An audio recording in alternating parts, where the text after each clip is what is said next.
तो बेसिकली जो nucleophilic substitution reactions हैं ये दो तरह के होते हैं। एक को हम बोलते हैं SN1 और एक को हम बोलते हैं SN2। ये मैकेनिज्म है, दो तरह के मैकेनिज्म है। मैकेनिज्म क्या होता है? मैकेनिज्म होता है पाथवे, ठीक है, कि रिएक्टेंट जिस रास्ते में से गुजर के प्रोडक्ट तक पहुंच रही हैं उस पाथवे को हम क्या बोलते हैं जी? मैकेनिज्म। मिसाल के तौर पर ए है और ए से जो है ना वो डी बन रहा है, ठीक है, और ए से डी तक जाने के दो रास्ते हैं। फर्ज करें ए जो है ना वो पहले बी में कन्वर्ट होता है, फिर बी जो है वो सी में कन्वर्ट होता है, फिर सी डी में कन्वर्ट होता है। तो ये ए का डी तक जाने का एक पाथवे है, एक मैकेनिज्म है। एक दूसरा तरीका ये भी हो सकता है कि ए जो है वो पहले जी में कन्वर्ट हो और फिर जी जो है वो किस में कन्वर्ट हो जाए? डी में कन्वर्ट हो जाए, ठीक है। तो ये एक दूसरा पाथवे है। तो किसी रिएक्शन का जो पाथवे होता है उसको हम कहते हैं, ये उसका मैकेनिज्म है कि वो कौन कौन सी चेंजेस आती हैं उसके अंदर, जिन चेंजेस के जरिए रिएक्टेंट प्रोडक्ट में कन्वर्ट हो जाती है, ठीक है। तो जो न्यूक्लियोफिलिक सब्स्टिट्यूशन रिएक्शंस होते हैं इनके दो तरह के मैकेनिज्म पॉसिबल होते हैं, या दो तरह के मैकेनिज्म हमें मिलते हैं, ठीक है। एक को हम बोलते हैं SN1 मैकेनिज्म और एक को हम बोलते हैं SN2 मैकेनिज्म। एक बात याद रखिएगा, जब हम आगे बात भी करेंगे, कि मैकेनिज्म कोई फर्जी कहानी नहीं होती, ये एविडेंस पे बेस करते हुए एक जो ना वो प्रॉपर एक थ्योरी होती है कि ये ऐसे हुआ है, और उसको एविडेंस सपोर्ट करता है, जैसा कि हम आगे देखेंगे भी, ठीक है। तो आज हमने पढ़ना है सबसे पहले न्यूक्लियोफिलिक सब्स्टिट्यूशन यूनिमॉलिक्यूलर यानी SN1 रिएक्शंस के बारे में हम पढ़ेंगे पहले। उसको डिटेल में डिस्कस करेंगे, वो क्या होता है, उसके फैक्टर्स कौन से होते हैं, उसका एविडेंस क्या होता है, कौन कौन सी चीजें उसको अफेक्ट करती हैं, ठीक है। फिर हम SN2 पे जाएंगे, फिर उनका कंपैरिजन वगैरह हो जाएगा, फिर इसी तरह से आगे हम बाकी रिएक्शन एलिमिनेशन वगैरह को पढ़ेंगे। तो सबसे पहले आ जाता है जी हमारे पास SN1 nucleophilic substitution unimolecular reactions, ठीक है। न्यूक्लियोफिलिक सब्स्टिट्यूशन का तो हमें पता है, रिएक्शन का भी पता है। यूनिमॉलिक्यूलर का वर्ड नया है, ये हम आगे देखते हैं यूनिमॉलिक्यूलर इसको क्या कहते हैं। और जैसा कि मैंने आपको पहले बताया कि ये एक मैकेनिज्म है, ठीक है। तो न्यूक्लियोफिलिक सब्स्टिट्यूशन रिएक्शन का जो यूनिमॉलिक्यूलर रिएक्शंस हैं ये बेसिकली टू स्टेप प्रोसेस होता है। टू स्टेप प्रोसेस क्या है कि इसमें एक स्टेप में, पहले स्टेप में लिविंग ग्रुप पहला इसका जो स्टेप है वो है कि लिविंग ग्रुप निकलता है, ठीक है। और इस स्टेप में आगे दो काम होते हैं। मिसाल के तौर पर ये आपके पास एक जो ना वो सबस्ट्रेट है, ठीक है। ये टर्शरी ब्यूटाइल बोरोमाइड, टर्शरी ब्यूटाइल बोरोमाइड को अगर हम बनाएं तो ये एक टर्शरी ब्यूटाइल बोरोमाइड है, ठीक है। इसके इस तरफ एक CH3 लगा हुआ है, एक इस तरफ CH3 लगा हुआ है। ये जो आपको स्क्रीन पे नजर आ रहा है उसको मैं जो है ना वो थोड़ा इलेबोरेट कर रहा हूँ, ठीक है। और ये बोरोमाइड है। अब इसमें पहला स्टेप क्या है कि ये जो बोरोमीन है ये लिविंग ग्रुप है, इसने अपने दोनों इलेक्ट्रॉन, ये बॉन्ड वाले दोनों इलेक्ट्रॉन लेके यहाँ से निकलना है। जब ये यहाँ से निकलेगा, इस प्रोसेस के दौरान आयनाइजेशन होगी। आयनाइजेशन के नतीजे में कार्बोकेटाइन बनेगा, ठीक है। कार्बोकेटाइन क्या होता है? कार्बोकेटाइन एक ऐसा कंपाउंड होता है जिसमें कार्बन के ऊपर होता है पॉजिटिव चार्ज, ठीक है। अच्छा जी, इसमें एक तो हमें नजर आ गया कि भाई ये इसके ऊपर पॉजिटिव चार्ज क्यों आया है, क्योंकि यहाँ पे जो दो इलेक्ट्रॉन थे ना, यहाँ पे मैं इसको शो करता हूँ दोनों इलेक्ट्रॉन्स को। ये जो दो इलेक्ट्रॉन्स थे, एक कार्बन का था और एक ब्रोमीन का था, शेयर किया हुआ था। लेकिन जाते हुए जब लेके गया तो ब्रोमीन अपना भी लेके गया और साथ कार्बन का भी ले गया। कार्बन पे एक इलेक्ट्रॉन कम होने की वजह से उसके ऊपर आ गया है पॉजिटिव चार्ज, ठीक है, और वो कन्वर्ट हो गया है कार्बोकेटाइन में। ब्रोमीन ने एक एक्स्ट्रा इलेक्ट्रॉन ले लिया है तो इस वजह से वो उसके ऊपर आ जाएगा नेगेटिव चार्ज, वो ब्रोमाइडाइन बन के निकला है। तो इस स्टेप के अंदर आयनाइजेशन हुई है। लेकिन इस स्टेप के अंदर आयनाइजेशन के साथ साथ एक और बड़ा इंपॉर्टेंट काम हुआ है। इस जो ना कार्बन की हाइब्रिडाइजेशन स्टेट चेंज हो गई है। आपको पता होना चाहिए कि जब कार्बन के साथ चार डिफरेंट ग्रुप अटैच होते हैं तो उसकी हाइब्रिडाइजेशन होती है sp3, ठीक है।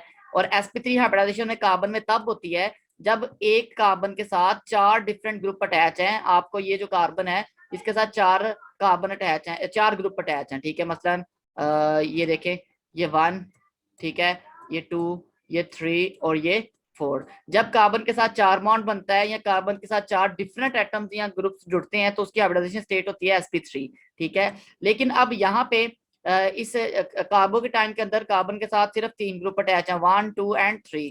जब कार्बन के साथ तीन, एक्सक्यूज मी सर। जी बच्चे। सर लेकिन हम हाइब्रिडाइजेशन में sp3 है या sp2 है या sp है सर, उसमें हम सेम ग्रुप भी तो ऐड कर, मतलब कार्बन के साथ ऐड कर सकते हैं ना सब्स्टिट्यूएंट के तौर देखें पे। मैंने ये बात की है कि जो मर्जी कार्बन के साथ जुड़ा हो, चार हाइड्रोजन जुड़े हों, चार कार्बन जुड़े हों, चार ऑक्सीजन जुड़े हों, चार नाइट्रोजन, जो मर्जी एटम जुड़े हों, अगर उनकी तादाद चार है ना तो उसकी हाइब्रिडाइजेशन sp3 होगी, ठीक है। जी सर। मैंने ये बात की है। अच्छा, अब ये है कि भाई जब कार्बन के साथ मैंने कहा कि 4 डिफरेंट एटम्स जुड़ते हैं, बॉन्ड बनाते हैं, तो उसमें उसकी हाइब्रिडाइजेशन स्टेट होती है sp3। लेकिन जब कार्बन के साथ 3 डिफरेंट एटम्स या ग्रुप्स जुड़े होते हैं, मिसाल के तौर पर ये जो स्ट्रक्चर है, इसको अगर मैं थोड़ा इलस्ट्रेट करूं तो ये ऐसे है। एक कार्बन है, उसके साथ अगर मैं हाइड्रोजन को ड्रॉ नहीं करता, एक दूसरा कार्बन जुड़ा हुआ है, एक तीसरा कार्बन जुड़ा हुआ है, 3 कार्बन जुड़े हुए हैं। और ये बेसिकली उनके साथ आगे 3 3 हाइड्रोजन भी है, जाहिर है उनकी वैलेंसीज पूरी हैं 4 4। ठीक है, ठीक है। लेकिन ये जो दरमियान वाला कार्बन है, इसके साथ इस वक्त सिर्फ 3 कार्बन जुड़े हुए हैं और इसके ऊपर पॉजिटिव चार्ज है। जब कार्बन के साथ 3 कार्बन जुड़े होते हैं, ठीक है, तो उसकी हाइब्रिडाइजेशन स्टेट जो है वो चेंज हो जाती है और वो बन जाती है sp2। ठीक है। अब आपको पता है sp2 हाइब्रिडाइजेशन स्टेट होने से सारा कुछ चेंज हो जाता है, ये प्लेनर हो जाता है। प्लेनर से मुराद ये सारे एक ही प्लेन में आ जाते हैं, इनमें एंगल 120 का हो जाता है। ठीक है। और एक और बात के कार्बन के पास एक और चीज अब आ जाती है, कार्बन के पास एक अनहाइब्रिडाइज्ड p ऑर्बिटल आ जाता है, चाहे वो खाली है। ठीक है, उसके अंदर कोई इलेक्ट्रॉन नहीं है, लेकिन वो ऑर्बिटल मौजूद है उसके अंदर। ये जो p ऑर्बिटल है अनहाइब्रिडाइज्ड, इसको हम शो करते हैं यहाँ से ग्रीन कलर से। ये इस कार्बन के पास अनहाइब्रिडाइज्ड p ऑर्बिटल मौजूद है। ठीक है, जो कि उन बाकी तीनों बॉन्ड्स के परपेंडिकुलर होगा। सही है ना। तो ये 2 काम हुए हैं पहले स्टेप के अंदर, कि उसकी आयनाइजेशन हुई है और आयनाइजेशन के नतीजे में कार्बोकेटाइन बना है। और उस कार्बोकेटाइन के अंदर क्या हुआ है कि उसकी हाइब्रिडाइजेशन स्टेट पहले sp3 थी, यहाँ पे sp3 थी हाइब्रिडाइजेशन स्टेट, और यहाँ पे आके उसकी हाइब्रिडाइजेशन स्टेट हो गई है sp2। ठीक है। तो ये हाइब्रिडाइजेशन स्टेट का चेंज आने से जो है ना वो एक प्लेनर आपके पास मॉलिक्यूल बन गया। प्लेनर मॉलिक्यूल के से मुराद ये होता है कि जिसके तीनों के तीनों एटम एक ही प्लेन में है। ये भी CH3 फर्ज करें एक है। ठीक है, इसको एक और एंगल से अगर हम देखें, ये CH3 है, ये तीनों एक ही प्लेन में है। ठीक है। और जो अनहाइब्रिडाइज्ड p है ना, वो इन तीनों के परपेंडिकुलर है, इनके साथ 90 का एंगल बना रहा है, इन तीनों के साथ आर पार है इन तीनों के। ठीक है। तो ये पहला स्टेप था न्यूक्लियोफिलिक सब्स्टिट्यूशन SN1 रिएक्शंस का, यूनिमॉलिक्यूलर रिएक्शंस का, कि उसमें आयनाइजेशन हुई है और उसके नतीजे में जो ना वो एक तो कार्बोकेटाइन बना है और कार्बन की हाइब्रिडाइजेशन स्टेट sp3 से sp2 हो गई है। अच्छा, अब एक अगेन मैं एक बात कर रहा हूँ कि ये जो ब्रोमाइड है, ये बैठे बिठाए इसको नहीं ख्याल आ गया कि मैं निकल जाता हूँ, बल्कि वहां पे एक ऐसा माहौल बन चुका था, वहां पे ऐसी कंडीशंस बन चुकी थी कि इसको पता चल गया था कि अब कोई न्यूक्लियोफाइल आने वाला है। ये न्यूक्लियोफाइल इसको नजर आ गया था कि भाई न्यूक्लियोफाइल आ रहा लगने के लिए, तो इसलिए मैं जो ना वो इज्जत के साथ चुपचाप चला जाता हूँ। ठीक है ना। तो ये इसी में आफियत होती है कि बंदा जो ना वो हालात को देखते वो खुद ब खुद इज्जत के साथ चला जाए, तो ये यही फैसला करता है, तो उसके लिए जगह खाली कर देता है, काबू के टाइम बन जाता है। ठीक है। तो ये पहला स्टेप था। अच्छा, अब अगले स्टेप में क्या होता है, अब वो काबो के टाइम बना हुआ है और न्यूक्लियोफाइल ऑलरेडी पॉजिटिव को अट्रैक्ट करता है, तो वो फौरन से इस कार्बन के टाइम पे क्या करेगा जी, न्यूक्लियोफाइल अटैक करेगा। यहाँ पे हमने न्यूक्लियोफाइल जो यूज किया है, दिखाया है, वो है वाटर मॉलिक्यूल। तो ये अपने इलेक्ट्रॉन के मदद से इसके ऊपर क्या करेगा, अटैक करेगा। अगेन मैंने आपको उस दिन भी बताया था कि एरो को प्रॉपर ड्रॉ करना है। अच्छा, अब ये इसके साथ बॉन्ड, अब यहाँ पे देखिए इसकी हाइब्रिडाइजेशन स्टेट थी sp2। ठीक है। लेकिन जब इसके साथ ये जुड़ गया है, ऑक्सीजन का ये वाला बॉन्ड बन गया है, तो अब इसके साथ फिर दोबारा से 4 ग्रुप 4 एटम जुड़ गए हैं, एक ऑक्सीजन है 3 कार्बन है ये वाले। ठीक है। तो अब फिर इसकी हाइब्रिडाइजेशन स्टेट क्या हो गई है, sp3 हो गई है। तो अब ये टर्शिप अभी भी ये कटायन ही है। अच्छा, ये 2 स्टेप हुए अभी तक। ये पहला स्टेप जो था ये एक स्लो स्टेप था, ये इसको टाइम लगा करने में, और ये वाला स्टेप जो है वो फास्ट है, फौरन हुआ है। ठीक है, कि इसके बनने में टाइम लगा है, इसके बनने में कोई टाइम नहीं लगा। ठीक है, ये 2 स्टेप हो गए। तो ये बेसिकली 2 बुनियादी स्टेप होते हैं SN1 मैकेनिज्म में, कि पहले लिविंग ग्रुप निकलता है, उसके निकलने से कार्बोकेटाइन बनता है, हाइब्रिडाइजेशन स्टेट चेंज होती है, और फिर उस कार्बोकेटाइन पे न्यूक्लियोफाइल अटैक करता है। ये 2 स्टेप होते हैं। ठीक है, बेसिकली जो बुनियादी तौर पे। अगला एक स्टेप है, देखिए अब इसके अंदर इसके ऊपर पॉजिटिव चार्ज है, मैंने आपको पहले भी ये बताया हुआ है। तो ये पॉजिटिव को खत्म करने के लिए ये वाला बॉन्ड जो है वो इधर अपने इलेक्ट्रॉन शिफ्ट करेगा, और यहाँ से जो ना वो प्रोटॉन निकल जाएगा, H पॉजिटिव बन के निकल जाएगा। यहाँ इस H पॉजिटिव को भी कोई H2O ही अट्रैक्ट करेगा, जो भी है। ठीक है। तो ये एक तीसरा स्टेप भी हम शो कर सकते हैं, लेकिन वो तीसरा स्टेप रिएक्शन को कंप्लीट करने के लिए है, वो SN1 का जो ना वो स्टेप नहीं है। ठीक है। तो ये था इसका सिंपल सा मैकेनिज्म। ये तीसरा स्टेप यहाँ पे मैंने शो किया हुआ है कि एक और वाटर मॉलिक्यूल इस H को अपने साथ अटैच कर लेगा, तो ये आपकी फाइनल प्रोडक्ट बनी। तो बेसिकली अभी तक जो रिएक्शन है ये 3 स्टेप में हुआ है। पहला स्टेप स्लो था। ठीक है, ये जो पिछला स्टेप था आपका, ये वाला सबसे पहला, ये वाला स्लो स्टेप था। ठीक है, इसको हमने समझना जरूरी है, ये स्लो स्टेप है। बाकी दोनों स्टेप जो है ना वो बड़े फास्ट हैं। ठीक है, इनकी स्पीड का जो है ना वो आगे ताल्लुक होगा उसकी टाइप के साथ।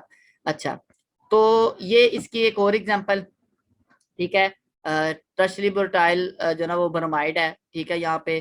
तो ये वही वाला रिएक्शन है, उसी को एक और तरह से जो ना वो डिस्क्राइब किया गया है कि OH यहाँ पे लग गया, प्रोटॉन का ट्रांसफर हो गया है। तो ये 3 स्टेप, ये स्लो स्टेप, ये फास्ट स्टेप और ये फास्ट स्टेप, ठीक है। तो कार्बोकेटाइन बनता है, कार्बोकेटाइन पे न्यूक्लियोफाइल अटैक करता है और फिर वो प्रोडक्ट में कन्वर्ट हो जाता है। तो ये है SN1 मैकेनिज्म, जिसके 2 स्टेप हैं और आपको ये याद होना चाहिए कि पहले स्टेप में कार्बोकेटाइन बनता है और न्यूक्लियो लीविंग ग्रुप निकल जाता है, और दूसरे स्टेप में न्यूक्लियोफाइल क्या करता है, अटैक करता है। अब ये क्वेश्चन माइंड में आता है कि भाई इस सारी कहानी के पीछे सबूत क्या है, ठीक है ना। इस सारी कहानी का सबूत क्या है, कैसा होता है। हो सकता है कि पहले वो न्यूक्लियोफाइल आके लगा हो फिर ये निकला हो, ठीक है। तो हमने कौन सा देखा है या हमें कौन सा रिएक्शन होता हुआ नजर आता है, तो उसके एविडेंस क्या है, ठीक है। तो एविडेंस की बात करते हैं। सबसे पहला हमारे पास किसी भी मैकेनिज्म का एविडेंस आता है काइनेटिक्स से। केमिकल काइनेटिक्स का लफ्ज सुना हुआ है किसी ने आप में से? जी सर, पढ़ा भी हुआ। पढ़ा भी हुआ है। क्या होती है केमिकल काइनेटिक्स, क्या होती सर इसमें हम रेट फाइंड करते हैं, है?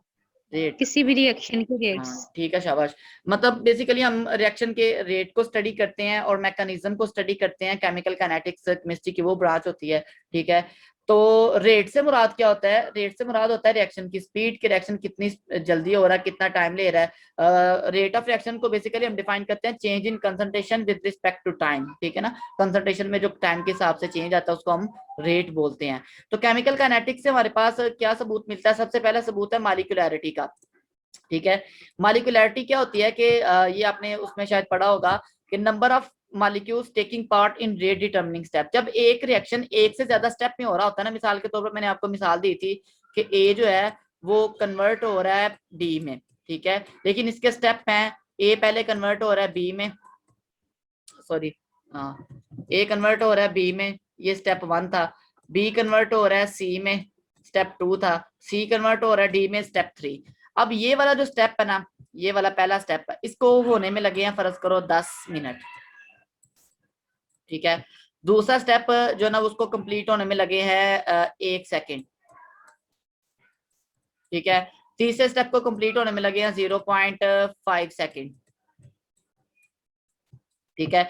तो अब इस रिएक्शन में टोटल टाइम लगा है 10 मिनट और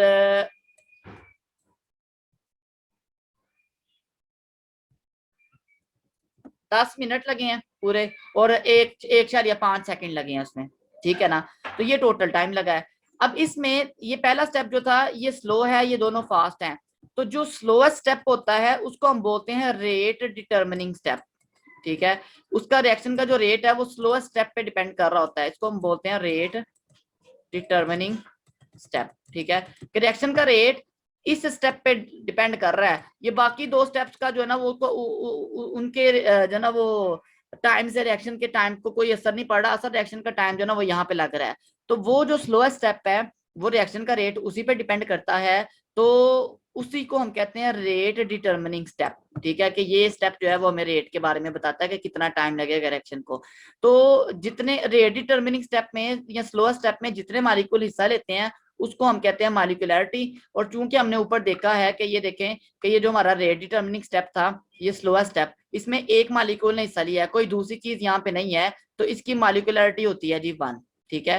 रेट डिटर्मिनिंग स्टेप में जितने मॉलिक्यूल हिस्सा लेते हैं वो उसी को हम मॉलिक्यूलैरिटी कहते हैं। और इसके रेट डिटर्मिनिंग स्टेप में एक मॉलिक्यूल ने हिस्सा लिया था तो इसकी मॉलिक्यूलैरिटी होगी 1, ठीक है। दूसरी चीज हमारे पास आ जाती है order of reaction. Order of reaction क्या होता है जी? ऑर्डर ऑफ रिएक्शन भी आपने केमिकल काइनेटिक्स में पढ़ा है जी, कोई बता सकता है ऑर्डर ऑफ रिएक्शन क्या होता है? तो बहरहाल ऑर्डर मैं बता देता हूँ। ऑर्डर ऑफ रिएक्शन क्या होता है कि भाई देखें, अगर फर्ज करें आपके पास एक रिएक्शन है ए प्लस बी प्लस सी, 3 रिएक्टेंट्स हिस्सा ले रही हैं और प्रोडक्ट बना रही हैं, ठीक है ना। तो अब इनमें से रिएक्शन का रेट क्या तीनों पे डिपेंड कर रहा है, या तीनों की कंसंट्रेशन पे डिपेंड कर रहा है, या एक ही कंसंट्रेशन पे डिपेंड कर रहा है, या 2 की कंसंट्रेशन पे डिपेंड कर रहा है, उसको हम कहते हैं ऑर्डर ऑफ रिएक्शन। तो ऑर्डर ऑफ रिएक्शन का मतलब होता है the number of reactants whose concentration affect the rate of reaction। कि वो रिएक्टेंट्स की तादाद जो जिनकी कंसंट्रेशन रिएक्शन के रेट को अफेक्ट करती है उसको हम ऑर्डर ऑफ रिएक्शन कहते हैं। इसकी एक मिसाल देता हूं कि मिसाल के तौर पर आपने एक प्रोसेस पढ़ा हुआ है फोटोसिंथेसिस, ठीक है।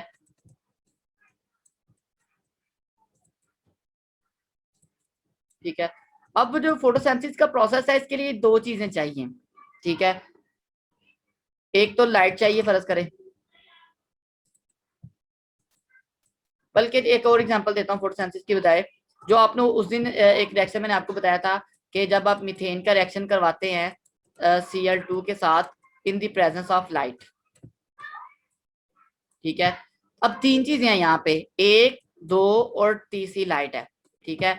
तो रेट ऑफ रिएक्शन किस पे डिपेंड कर रहा है? रेट ऑफ रिएक्शन लाइट पे नहीं डिपेंड कर रहा। लाइट तो बिल्कुल थोड़ी सी भी होगी तो ये रिएक्शन हो जाएगा, ज्यादा हो कम हो लाइट रिएक्शन को कोई फर्क नहीं पड़ता। हाँ, रिएक्शन का रेट इस चीज पे जरूर डिपेंड करता है कि वहां पे मीथेन की मिकदार कितनी है और क्लोराइड की मिकदार कितनी है। तो इसका मतलब ये है कि तीन में से सिर्फ दो चीजों पे order of reaction rate of reaction depend कर रहा है, ठीक है। तो इसका मतलब है इसका ऑर्डर क्या होगा, 2 होगा। ये एक फर्जी मिसाल दे रहा हूँ। तो जितनी रिएक्टेंट्स के रेट पे रिएक्शन का रेट डिपेंड करता है उसको हम कहते हैं ऑर्डर ऑफ रिएक्शन। और चूंकि इस रिएक्शन में आपने देखा है कि सिर्फ एक ही जो रेट डिटर्मिनिंग स्टेप है, ठीक है, रेट डिटर्मिनिंग स्टेप में सिर्फ एक मॉलिक्यूल हिस्सा ले रहा है और उसी की कंसंट्रेशन पे जो ना रिएक्शन का रेट डिपेंड करेगा। तो इस वजह से इसका ऑर्डर भी क्या होता है, ये इसका ऑर्डर 1 होता है, ठीक है। तो ये फर्स्ट ऑर्डर रिएक्शन होता है। अच्छा, ये जो ऑर्डर ऑफ रिएक्शन है ये हम एक्सपेरिमेंटली फाइंड आउट करते हैं। एक्सपेरिमेंटली कैसे फाइंड आउट करते हैं कि मसलन आपने एक रिएक्शन करवाया है, एक रिएक्शन था, आपने वो रिएक्शन जी फर्ज करें CH3, यही थ्राइस C और Br, ये आपका रिएक्शन था। साथ में इसमें आपने रिएक्शन करवाया OH नेगेटिव, ठीक है, और प्रोडक्ट बनी है आपकी COH, बाकी सारा कुछ वैसे उसके साथ लगा हुआ CH3 थ्राइस, ठीक है। अब इस रिएक्शन का आपने चेक करना था कि ये रिएक्शन किस किस की कंसंट्रेशन पे डिपेंड कर रहा है। उसके लिए हम क्या करते हैं कि पहले क्या करते हैं, इसकी कंसंट्रेशन को चेंज करते हैं, इसकी कंसंट्रेशन को चेंज नहीं करते। अच्छा, इसकी कंसंट्रेशन को अगर हम डबल करेंगे तो हम देखते हैं कि रिएक्शन का रेट भी डबल हो जाता है, ठीक है। इसकी कंसंट्रेशन को 3 गुना करेंगे तो रिएक्शन का रेट भी क्या हो जाता है, 3 गुना हो जाता है। इसका मतलब ये है कि जो रेट ऑफ रिएक्शन है वो इसकी कंसंट्रेशन के डायरेक्टली प्रोपोर्शनल है, जितना ये बढ़ता है उतना रेट ऑफ रिएक्शन बढ़ जाता है। पहली बात होगी। अब आपने दूसरी दफा क्या किया, आपने इसकी कंसंट्रेशन को नहीं छेड़ा, आप OH की कंसंट्रेशन को क्या कर रहे हैं, चेंज कर रहे हैं। OH की कंसंट्रेशन को आपने डबल किया, इसको डबल किया तो रिएक्शन के रेट पे कोई फर्क नहीं पड़ा। इसकी कंसंट्रेशन को आपने ट्रिपल किया तो रिएक्शन के रेट पे कोई फर्क नहीं पड़ा। इसका मतलब ये हुआ कि रिएक्शन का रेट सिर्फ और सिर्फ जो अब आपका ये वाला था सबस्ट्रेट, इसकी कंसंट्रेशन पे डिपेंड कर रहा है, OH की कंसंट्रेशन पे डिपेंड नहीं कर रहा। तो इसी का मतलब ये है कि इस रिएक्शन का ऑर्डर क्या होगा, 1 होगा, क्योंकि इस रिएक्शन का रेट सिर्फ एक रिएक्टेंट की कंसंट्रेशन पे डिपेंड कर रहा है। इसका इसी वजह से इसका ऑर्डर क्या होगा, 1 होगा, ठीक है। तो जो काइनेटिक्स है वहां से हमें ये प्रूफ मिलता है कि इसका रेट ऑफ रिएक्शन जो है वो सिर्फ और सिर्फ सबस्ट्रेट की कंसंट्रेशन पे डिपेंड करता है। वहां से हमें सबूत मिलता है कि पहले स्टेप में सिर्फ और सिर्फ सबस्ट्रेट हिस्सा लेता है, उसमें न्यूक्लियोफाइल का कोई किरदार नहीं होता रेट डिटर्मिनिंग स्टेप में, ठीक है। तो इस वजह से इस रिएक्शन का ऑर्डर क्या होता है, 1 होता है। यहाँ तक कोई क्वेश्चन हो तो कर लें, कोई चीज ना समझ आई हो।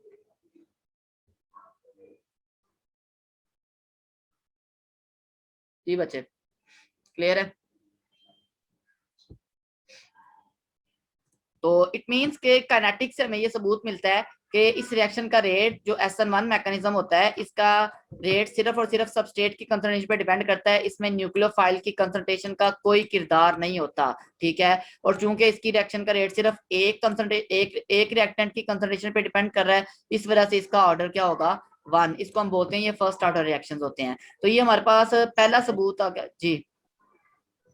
सर किसी भी मतलब जो मॉलिक्यूलरिटी हमारे पास होती है वो क्या रेट डिटरमिनिंग स्टेप पे सिर्फ डिपेंड करती है? हाँ, मॉलिक्यूलरिटी जो है ना वो रेट डिटर्मिनिंग स्टेप की पे डिपेंड करती है, ठीक है। ऑर्डर ऑफ रिएक्शन भी जो है ना वो इसी तरह से रेट डिटर्मिनिंग स्टेप पे ही डिपेंड करेगा कि रेट डिटर्मिनिंग स्टेप में कितने कंसंट्रेशन है, उनकी किसकी कंसंट्रेशन रेट को इफेक्ट कर रही है, ठीक है। जी सर। अच्छा, इसको आप इस तरह से समझ सकते हैं कि अगर फर्ज करें एक रिएक्शन है जिसमें दो रिएक्टेंट हिस्सा ले रही हैं, 2A+ बी, 3 मालिक्यूल ही सारे एरे हैं, ठीक है। लेकिन इनके स्टेप 2 हैं। पहले स्टेप में सिर्फ जो ना वो 2 ए इस साले एरे हैं, ठीक है, और अगले स्टेप में जो ना वो ए जमा बी इस साले एरे हैं, ठीक है। तो अब इस पहले स्टेप में सिर्फ 2 मालिक्यूल इस साले एरे हैं, और अगर ये रेट डिटर्मिनिंग स्टेप है तो इसकी मॉलिक्यूलरिटी 2 होगी, ठीक है। तो क्योंकि ये रेट डिटर्मिनिंग स्टेप है, तो रेट डिटर्मिनिंग स्टेप में जितने मालिक्यूल हिस्सा लेते हैं, ठीक है, तो उसको हम कहते हैं ये मॉलिक्यूलरिटी है उसकी। ये पहला हमारे पास एविडेंस आ गया SN1 मैकेनिज्म का। दूसरा हमारे पास मैकेनिज्म आता है कि स्टीरियोकेमिकल स्टडी से। आपको मैंने एक बात बताई अभी शुरू में कि जब ये लिविंग ग्रुप निकल जाता है तो ये प्लेनर मॉलिक्यूल बन जाता है कार्बो के टाइम। इसकी हाइब्रिडाइजेशन स्टेट जो है वो आपको पता है sp2 हो जाती है, और sp2 में मैंने कहा था कि तीनों बॉन्ड एक ही प्लेन में होते हैं, और जो अनहाइब्रिडाइज्ड p है वो इन तीनों के क्या है, परपेंडिकुलर है, मतलब यहाँ पे अनहाइब्रिडाइज्ड p ऑर्बिटल मौजूद है, ठीक है। तो अब जो अनहाइब्रिडाइज्ड p ऑर्बिटल है उसके 2 लोब हैं, एक लेफ्ट साइड पे है, एक राइट साइड पे है। तो न्यूक्लियोफाइल इधर से भी अटैक कर सकता है और इधर से भी अटैक कर सकता है, ठीक है। अब दोनों तरफ से अटैक करने से क्या होगा, दोनों तरफ से अटैक करने से जो आपकी प्रोडक्ट बनेगी ना उसकी कॉन्फ़िगरेशन डिफरेंट होगी। आपने स्टीरियो आइसोमेरिज्म पढ़ा हुआ है, सिस जो है ना उसको हम कहते हैं डेक्स्ट्रोरोटेटिव, लिवोरोटेटिव, और RS जो आपके पास होती है नोमेनक्लेचर होता है, इनएंटियोमर्स होते हैं, कायरल कार्बन होता है, कुछ याद आ रहा है? जो स्टीरियो आइसोमर्स होते हैं उन जो इनएंटियोमर्स होते हैं वो एक दूसरे का मिरर इमेज होते हैं, ठीक है, वो ठीक है, और एक डेक्स्ट्रोरोटेटिव होता है, एक लिवोरोटेटिव होता है। अब इसमें होता ही है कि फर्ज करें आपने आपकी जो रिएक्टेंट है वो ऑप्टिकली एक्टिव है। ऑप्टिकली एक्टिव का मतलब है उसमें कायरल कार्बन है। कायरल कार्बन क्या होता है, जिसमें कार्बन के साथ 4 डिफरेंट ग्रुप अटैच होते हैं, 1 2 3 4, चारों के चारों डिफरेंट हैं, तो इसको हम कहते हैं ये कायरल कार्बन है, ठीक है। और फर्ज करें ये वाला जो कंपाउंड था ये इसकी कॉन्फ़िगरेशन थी R, ठीक है। अब होना ये चाहिए कि प्रोडक्ट में भी R कॉन्फ़िगरेशन होनी चाहिए, लेकिन जो प्रोडक्ट बनती है उसमें से आधे मॉलिक्यूल R होते हैं और आधे मॉलिक्यूल क्या होते हैं जी, S होते हैं। उसकी वजह ये है कि जब ये आपकी इंटरमीडिएट आया ना प्लेनर कार्बोकेटाइन बना, इस कार्बोकेटाइन में जो p ऑर्बिटल था उसके ऊपर अटैक करने की सलाहियत न्यूक्लियोफाइल दोनों तरफ से कर सकता था, इधर से भी अटैक कर सकता था और इधर से भी कर सकता था। जब वो इधर से अटैक करेगा इस साइड से तो आपके पास जो ना वो ये वाली प्रोडक्ट बनेगी, ये वाली, ठीक है। और जब वो इस तरफ से अटैक करेगा तो आपके पास ये वाली प्रोडक्ट बनेगी। अब इसका मतलब ये है कि देखें ये वाली जो प्रोडक्ट है इसकी कॉन्फ़िगरेशन तो वैसी है जैसी इसकी थी, ठीक है, सेम कॉन्फ़िगरेशन है। अगर ये R था तो ये भी क्या होगा, R होगा, ठीक है। लेकिन ये वाला जो है ये उस दूसरे का मिरर इमेज है, ठीक है। इस ये अगर R है तो ये वाला क्या होगा, S होगा, ठीक है। तो इसका मतलब ये है कि अगर आपके पास जो लीविंग ग्रुप है वो किसी कायरल कार्बन से जुड़ा हुआ है, ठीक है, तो जो प्रोडक्ट बनेगी वो इनएंटियोमर्स का पेयर होगा और ज्यादातर वो रेसिमिक मिक्सर बनता है, ठीक है। यहां से हमें सबूत मिलता है SN1 मैकेनिज्म का। एक और मिसाल देखें फिर इसको डिस्कस करते हैं कि ये फर्ज करें आपके पास एक जो ना वो एक था कायरल कार्बन और एक ऑप्टिकली एक्टिव कंपाउंड था, ठीक है। आपको पता है कि आप फर्ज करें इसकी प्रायोरिटी डिसाइड कर लें, ये प्रायोरिटी जो ना वो इसकी 1 है, इसकी प्रायोरिटी 2 है, इसकी प्रायोरिटी 3 है, इसकी प्रायोरिटी 4 है, और आपको पता है 1 से 2 की तरफ एरो ड्राइव हम ड्रॉ करते हैं तो ये जो ना वो एंटी क्लॉकवाइज है, तो इसको हम कहते हैं ये लिवोरोटेटिव है, यहाँ ये S है, ये S है प्रोडक्ट, ठीक है। अब होता ही है कि जब इंटरमीडिएट बनता है तो उसमें इस तरह से चांस बन जाता है कि R यहाँ पे आ जाता है, ठीक है, और एक H यहाँ पे आ जाएगा। सर जी बच्चे, सर हम 4 3 और 2 से इसकी प्योरिटी फाइंड नहीं करते? प्रायोरिटी 1 से 2 की तरफ एरो ड्रॉ करते हैं ना,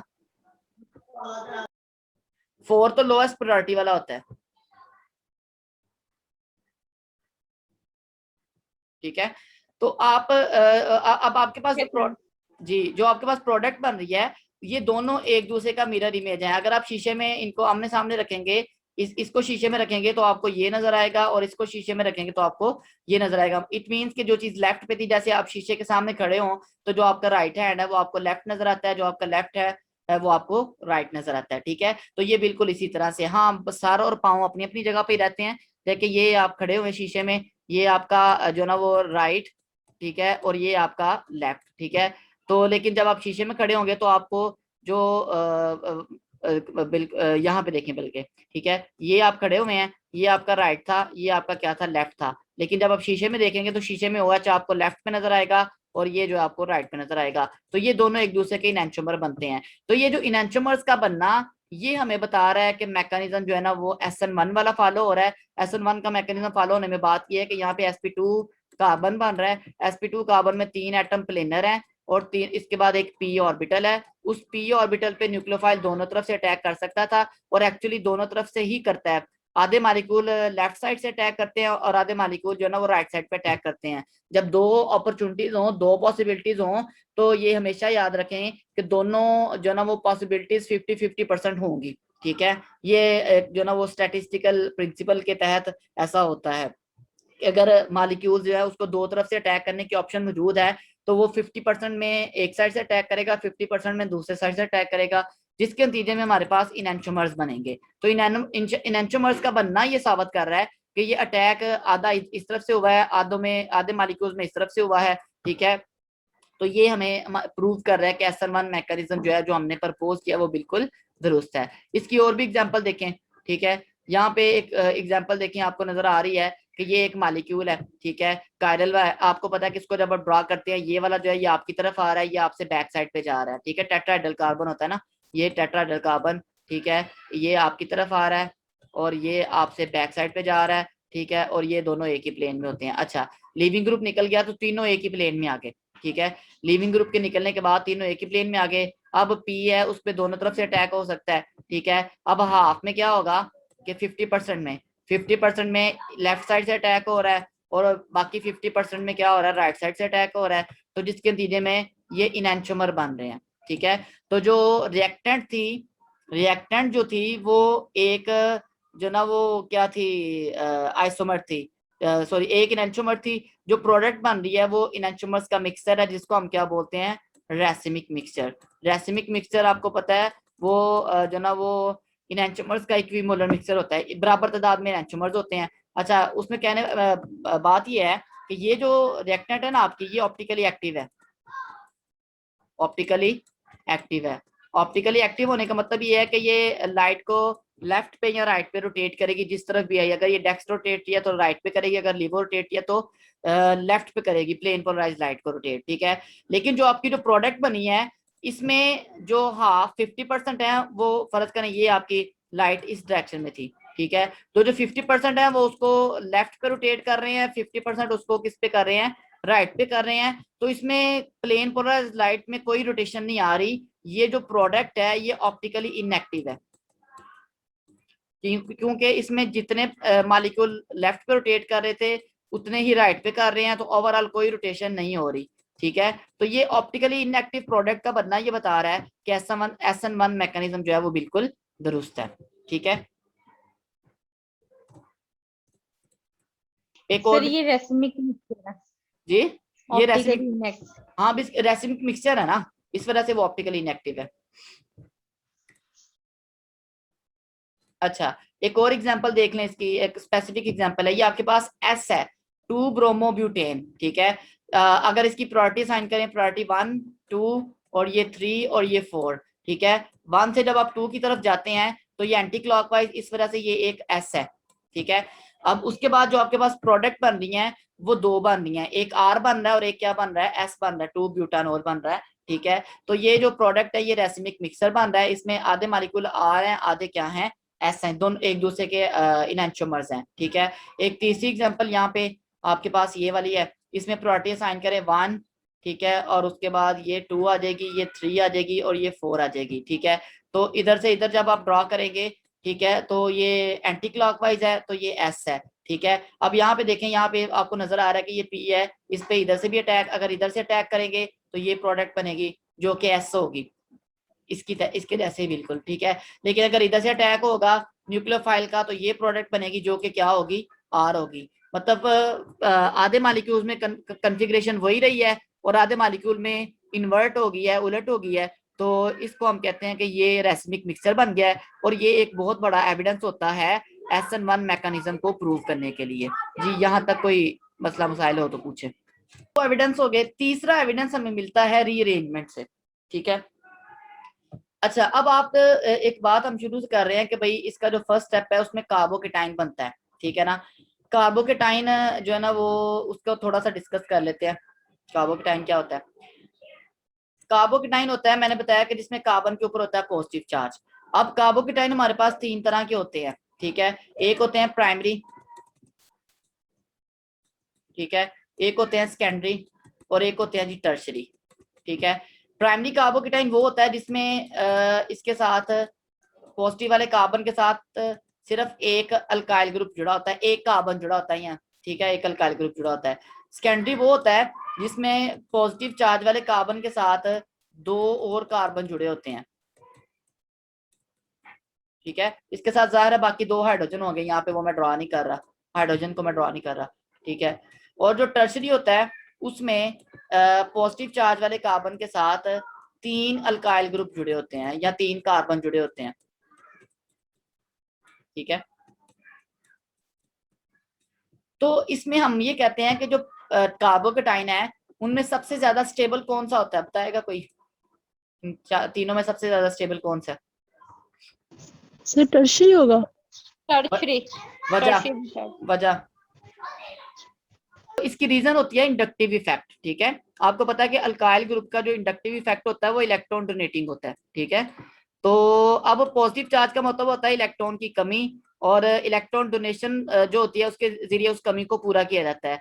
तो अब इसकी इलेक्ट्रॉन की कमी को पूरा करने के लिए एक कार्बन मौजूद है पीछे सिर्फ, इसकी इलेक्ट्रॉन की कमी को पूरा करने के लिए दो कार्बन मौजूद हैं, ठीक है। और टर्शरी वाले की इलेक्ट्रॉन की कमी को पूरा करने के लिए तीन कार्बन मौजूद है। तो टर्शरी वाले जो है ना वो सबसे ज्यादा स्टेबल है, क्योंकि उसको पता है कि मैं मेरे ऊपर अगर पॉजिटिव चार्ज आ भी जाएगा तो मेरा पॉजिटिव चार्ज शेयर करने के लिए या कम करने के लिए पीछे तीन जो ना वो कार्बन बैठे हुए हैं जो अपने इलेक्ट्रॉन के जो ना इंडक्टिव इफेक्ट के थ्रू इलेक्ट्रॉन की डेंसिटी मेरी तरफ क्या कर देंगे, शेयर कर देंगे। तो जब उसको पता होता है कि भाई मैं जो ना वो इसको पता है कि यार मेरा पीछे जो ना वो शेयर करने वाला एक ही बंदा है, ठीक है, तो ये उतना ज्यादा स्टेबल नहीं होता या इतनी जल्दी नहीं बनता। इसको जो ना वो इलेक्ट्रॉन की डेंसिटी को कमी को पूरा करने के लिए दो मौजूद होते हैं इंडक्टिव इफेक्ट के जरिए, इसके तीन मौजूद होते हैं। इस वजह से टर्शरी कार्बोकेटाइन जो होता है वो मोस्ट स्टेबल होता है, ठीक है। तो अगर हम सीक्वेंस बनाएं तो टर्शरी कार्बोकेटाइन सबसे ज्यादा स्टेबल होता है, उसके बाद होता है जी सेकेंडरी, ठीक है, और उसके बाद होता है जी प्राइमरी, ठीक है, और उसके बाद सबसे कम होता है मिथाइल, ठीक है। मिथाइल बेसिकली प्राइमरी में भी आता है लेकिन इसको हम अलग से मेंशन करते हैं, ये इसके साथ कोई भी, ये सबसे लीस्ट स्टेबल होता है। तो अब रीअरेंजमेंट में से एविडेंस कैसे आता है? तो रीअरेंजमेंट क्या है बेसिकली? अब होता ये है कि बाज दफा हम एक जो ना वो रिएक्शन करवा रहे हैं और हम जो प्रोडक्ट एक्सपेक्ट कर रहे होते हैं ना वो प्रोडक्ट नहीं बनती। मिसाल के तौर पर ये आपके सामने जो एग्जांपल नजर आ रही है आपको स्क्रीन पे, ये वाला कंपाउंड है, ठीक है। इसको हम लेके चलते हैं एंड पे, यहाँ पे, ठीक है। अब यहाँ पे देखें आपके पास कंपाउंड है, फर्ज करें सी, इधर सी है, इधर सी है, ठीक है, और उसके बाद ये सी है, इसके साथ जुड़ा हुआ है ब्रोमीन। अच्छा, मैं हाइड्रोजन नहीं लगा रहा। अब यहाँ से साफ पता चल रहा है कि भाई अगर आप इसका SN1 मैकेनिज्म करवाते हैं तो SN1 मैकेनिज्म के मुताबिक पहले स्टेप में क्या होगा कि ये ब्रोमीन यहाँ से रिमूव होगा, ब्रोमीन अपने इलेक्ट्रॉन लेके जाएगा, उसके नतीजे में एक कार्बोकेटाइन बनेगा ये वाला, यहाँ पे पॉजिटिव चार्ज आएगा, ठीक है, ये कार्बोकेटाइन बनता है। और जाहिर सी बात है दूसरे स्टेप में न्यूक्लियोफाइल अगर आके अटैक करता है तो इसको पॉजिटिव पे करना चाहिए ना, तो न्यूक्लियोफाइल यहाँ पे अटैक करेगा और प्रोडक्ट बन जाएगी आपके पास कुछ इस तरह से।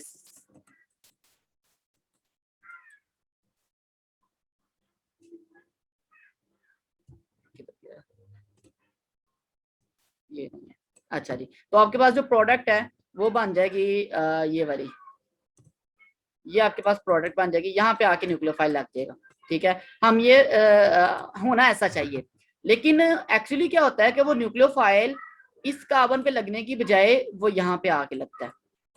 अब ये क्या बात हुई भाई, यहाँ पे तो पॉजिटिव चार्ज आया ही नहीं था, पॉजिटिव चार्ज तो इस कार्बन पे आया था, तो ऐसा क्यों हुआ है, ठीक है। और ये जो ना वो न्यूक्लियोफाइल इस कार्बन पे लगने की बजाय इस कार्बन पे क्यों लगा है, ये एक बड़ा एक मतलब डिफरेंट चीज हो गई है। तो इसको एक्सप्लेन करने के लिए हम कहते हैं कि यहाँ पे रीअरेंजमेंट हुई है। किस तरह से हुआ? ये था कि जब यहाँ से ब्रोमीन रिमूव हुआ तो ये जो कार्बोकेटाइन है ये कौन सा कार्बोकेटाइन है, कोई बच्चा बता सकता है? प्राइमरी या सेकेंडरी या टर्शरी है? सेकेंडरी कार्बोकेटाइन है। अब सेकेंडरी कार्बोकेटाइन आपको पता है कि उसकी निस्बत टर्शरी कार्बोकेटाइन जो होता है ना वो ज्यादा स्टेबल होता है। अब उसमें होता क्या है कि यहाँ पे देखिए इसके साथ जो है ना वो मैं ड्रा करता हूँ, ये हाइड्रोजन जो है एक जुड़ा हुआ है, ठीक है, इसके साथ भी एक हाइड्रोजन है, इस हाइड्रोजन को मैं नीचे लिख रहा हूँ यहाँ पे, ठीक है। अब होता क्या है कि ये वाला जो ना वो कार्बन आपस में इनकी कोई अंडरस्टैंडिंग होती है, ये कहता है कि यार मैं तो सेकेंडरी कार्बोकेटाइन हूँ, तो अगर तुम मुझे अपना हाइड्रोजन दे दो ना इलेक्ट्रॉन समेत, ठीक है, तो उससे क्या होगा कि तुम्हारे ऊपर पॉजिटिव चार्ज आ जाएगा और एक टर्शरी कार्बोकेटाइन बन जाएगा, और टर्शरी कार्बोकेटाइन जो होता है ना वो ज्यादा स्टेबल होता है, ठीक है। तो स्टेबिलिटी को गेन करने के लिए वो क्या करता है कि यहाँ पे ये वाला जो हाइड्रोजन है ये इधर शिफ्ट कर देता है इलेक्ट्रॉन्स के साथ, हाइड्राइड बन के ट्रांसफर करता है, और वो हाइड्रोजन यहाँ पे देखे ना, यहाँ पे पहले एक हाइड्रोजन था इस पे, अब यहाँ पे जाके 2 हो जाएंगे, और जिसका हाइड्रोजन गया है इलेक्ट्रॉन लेके गया है उसके ऊपर आ जाएगा पॉजिटिव चार्ज, अब ये बन गया टर्शरी कार्बोकेटाइन। अब इसके ऊपर न्यूक्लियोफाइल आके अटैक करेगा और आगे फर्दर यहाँ पे ही प्रोडक्ट जो है वो बनेगी, ठीक है। तो इसका मतलब ये हुआ कि ये जो हमारी रीअरेंजमेंट हुई है ये इस वजह से हुई है कि जो टर्शरी कार्बोकेटाइन था वो ज्यादा स्टेबल था सेकेंडरी की निस्बत, तो उन दोनों ने आपस में एक हाइड्रोजन की शिफ्टिंग करके जो ना वो जो इंटरमीडिएट था जो कार्बोकेटाइन था वो सेकेंडरी से कन्वर्ट हो गया किसमें, टर्शरी में। तो ये जो रीअरेंजमेंट है ये भी हमें सबूत देती है कि ये जो रिएक्शन है SN1 मैकेनिज्म के थ्रू हुआ है, क्योंकि रीअरेंजमेंट तभी हो सकती है अगर क्या बनेगा, कार्बोकेटाइन बनेगा, अगर कार्बोकेटाइन नहीं बनेगा तो ये रीअरेंजमेंट नहीं होगी, ठीक है ना। तो कार्बोकेटाइन का बनना ये साबित कर रहा है कि रिएक्शन का मैकेनिज्म क्या है, SN1 है, जो कि हम शुरू से कहानी बयान कर रहे हैं कि ये SN1 के थ्रू हुआ है। तो उस कहानी के हमने जो सबूत दिए उनमें तीसरा सबूत ये है कि रीअरेंजमेंट होती है, और रीअरेंजमेंट उसी वक्त हो सकती है जब कार्बोकेटाइन बनेगा, अगर कार्बोकेटाइन नहीं बनता तो रीअरेंजमेंट की कोई तुक नहीं बनती, क्योंकि कार्बोकेटाइन के बनने में हम कह रहे हैं कि भाई ठीक है वो ज्यादा स्टेबल होने की वजह से उसमें चला जाता है, ठीक है। तो ये एक रीअरेंजमेंट जो है वो हमें सबूत देता है कि रिएक्शन का मैकेनिज्म SN1 है, ठीक है। इसी तरह सर लेकिन जी सेकेंडरी वाले में भी तो कार्बन के टाइम बन रहा है, अगर यहाँ पे टर्शरी ना होता तो फिर भी ये SN1 अगर टर्शरी बनने की पॉसिबिलिटी ना होती तो फिर उसने रीअरेंजमेंट नहीं थी करनी, ठीक है। रीअरेंजमेंट तभी होती है जब उसको कोई चांस मिल रहा हो कि भाई उसके नतीजे में मेरी स्टेबिलिटी बढ़ जाएगी। ये देखे ना, इसको पता था कि अगर पॉजिटिव इधर से इधर जाएगा तो टर्शरी बन जाएगा, ठीक है। लेकिन अगर ये ऊपर वाला कार्बन यहाँ पे ना होता, फर्ज करें ये ना हो, तो कभी भी रीअरेंजमेंट नहीं होगी, सही है ना, क्योंकि रीअरेंजमेंट होने से कोई फर्क ही नहीं पड़ रहा स्टेबिलिटी पे। तो कोई भी जो काम होता है उसकी कोई रीजन होती है जी, ठीक है। तो इससे ये भी पता चलता है कि हर एक में रीअरेंजमेंट नहीं होगी, जहाँ पे वो मतलब वो कोई टर्शरी बन रहा है वहां पे पॉसिबल है, ठीक है। अच्छा, और रीअरेंजमेंट में अकेला हाइड्रोजन नहीं, पूरे का पूरा कई दफा मिथाइल ग्रुप भी जो है ना वो शिफ्ट हो जाता है। मिसाल के तौर पर ये वाली एग्जांपल इसमें देखें कि यहाँ पे बन गया ये सेकेंडरी कार्बोकेटाइन था, ठीक है। अब ये वाला जो है इसके साथ कोई भी हाइड्रोजन अटैच नहीं है जिसको वो इसको दे के तो खुद टर्शरी बन जाए, तो ये हाइड्रोजन नहीं होता तो ये पूरे का पूरा उठा के मिथाइल इसको दे देता है, इलेक्ट्रॉन समेत कहता है ले लो ये मेरा मिथाइल ले लो, ठीक है। तो इतने बड़े ग्रुप की शिफ्टिंग का पर्पस क्या है कि वो सेकेंडरी कार्बोकेटाइन किसमें कन्वर्ट हो जाए, टर्शरी कार्बोकेटाइन में शिफ्ट हो जाए, और जो पॉजिटिव चार्ज है वो इस कार्बन की बजाय इस कार्बन पे आ जाए और मिथाइल जो है वो इधर आ जाता है, ठीक है। तो इसकी नतीजे में टर्शरी कार्बोकेटाइन बनता है, फिर उसी की मदद से वहां पे आके न्यूक्लियोफाइल लगता है और आगे प्रोडक्ट बनती है, ठीक है। तो ये जो रीअरेंजमेंट है ये हमें इस बात की इंडिकेशन या सबूत दे रही है कि ये रिएक्शन में कार्बोकेटाइन बनता है और वो कार्बोकेटाइन अपने आप को स्टेबल करने के लिए रीअरेंजमेंट करवाता है, जिससे साबित होता है कि SN1 मैकेनिज्म जो है वो बिल्कुल दुरुस्त है, उसकी थ्योरी बिल्कुल दुरुस्त है। जी बच्चे, यहाँ तक कोई मसला हो तो